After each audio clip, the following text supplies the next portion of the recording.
Il y a plusieurs résultats que tu peux attendre de mon accompagnement et je vais t'en partager une liste. La première chose, c'est que je m'engage à ce que toi, tu te sentes compris. Je m'engage également à ce que tu sois émotionnellement tenu. Il pourrait y avoir plein d'émotions qui pourraient surgir dans l'accompagnement, soit de la colère, de la tristesse, de la peur, du dégoût, de la honte. Et moi, je m'engage justement à te tenir et à te garder dans un cadre sécure qui te permet justement d'exprimer tes émotions et de les ressentir, de les vivre, mais en sécurité. Je m'engage également à faire en sorte que tu te sentes en sécurité, que tu apprennes en fait à te sentir en sécurité, en confiance, en confiance de toi, pour que tu t'appropries ce qui surgit en toi, c'est-à-dire les comportements que tu pourrais avoir, les émotions que tu pourrais avoir, les sentiments que tu pourrais avoir, les pensées que tu pourrais avoir. Maintenant, hors accompagnement, c'est d'être plus sécure, de te sentir plus en sécurité au quotidien, que ce soit seul ou avec des gens autour, et que ce soit des proches ou des inconnus. Ensuite, une vigilance saine.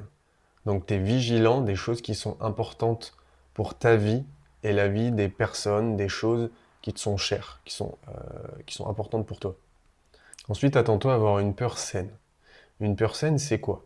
On ressent de la peur, nous, en tant qu'être humain, quand on fait face à de l'inconnu ou à des choses qui sont contraires à ce qu'on a appris. On a des croyances, et si, par exemple, as un nouvel objectif qui est pas en rapport avec ce que tu crois possible sur la vie ou les expériences que tu as fait. Admettons, tu souhaites faire un saut en parachute, tu n'as jamais fait de saut en parachute, bah, tu vas avoir peur de faire ce saut en parachute, même si tu as toutes les connaissances du monde sur le saut en parachute, parce que ton corps n'a jamais fait l'expérience de sauter d'un avion. Donc pour lui, ça va lui faire très peur et tu vas ressentir justement cette peur pour te protéger.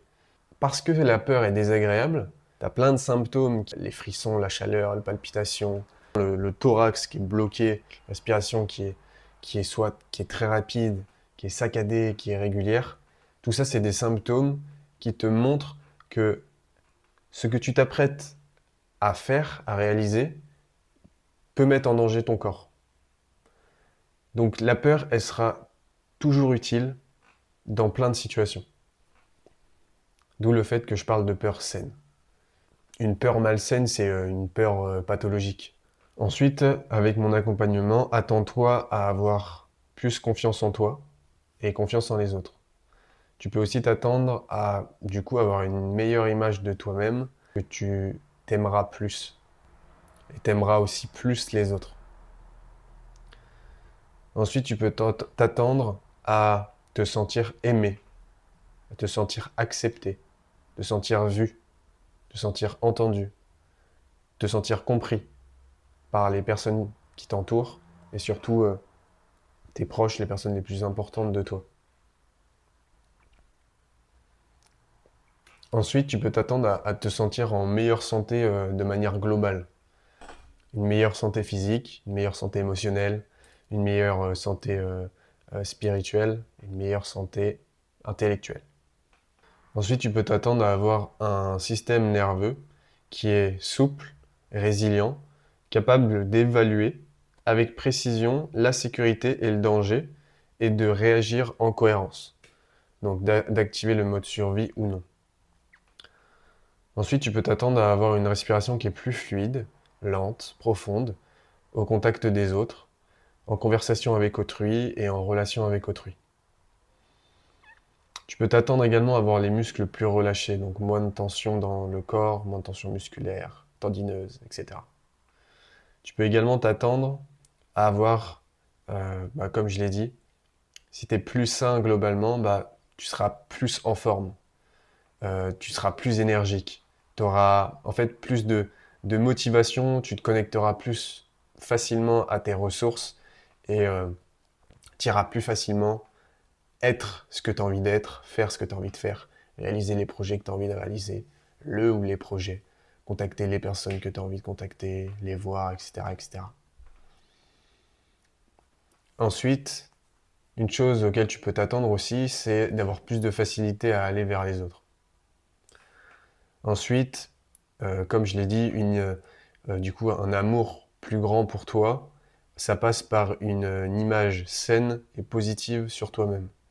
Et pour aimer les autres et avoir confiance en autres et te sentir en sécurité avec les autres, ça passe par une image qui est plus, du coup, saine et en fait, tu perçois les autres, tu as une image des autres qui est plus saine, plus sécure, dans le sens où tu peux avoir confiance aux autres. Ensuite, tu peux également t'attendre à savoir plus facilement dire non, à poser tes limites. Tu peux t'attendre à savoir exprimer tes émotions, mais également tes sentiments. Donc, quand je parle d'exprimer tes émotions, c'est que quand tu ressens de la colère, l'exprimer, ça ne veut pas dire l'exprimer verbalement, mais l'exprimer dans le sens ne pas la garder à l'intérieur de toi, mais vraiment la ressentir pleinement, la laisser te traverser. Donc ressentir totalement la peur, ressentir totalement la tristesse, ressentir totalement la colère, ressentir totalement l'amour, par exemple. Et ensuite, exprimer tes sentiments, c'est exprimer ce que tu ressens aux autres, le partager aux autres, pour une meilleure communication avec les autres, pour que les autres te comprennent mieux et puis pour que toi aussi, tu t'aimes mieux, tu te respecteras davantage parce que tu exprimes ce que tu ressens. Parce que ce que tu ressens est réel, est vrai, et l'exprimer fait en sorte que tu considères ce que tu ressens. Et comme tu le considères, tu poses de l'attention, tu le nourris. Qui dit nourrir dit amour, et du coup ça le met en valeur. Et enfin, de cette liste non exhaustive, tu peux souhaiter euh, de réussir à décider de rester ou de quitter un environnement qui est toxique. Donc un environnement de travail toxique, une relation amicale toxique, une relation amoureuse toxique, un environnement climatique toxique, géographique toxique, euh, euh, euh, un habitat qui est toxique. Donc toutes ces choses-là. Et du coup, choisir un environnement qui est plus sain pour toi, qui t'élève, qui te fait être en meilleure santé, ressentir des émotions plus agréables et qui te permettent de plus t'exprimer pleinement, de ressentir les choses pleinement et en fait d'être toi, d'être plus authentique.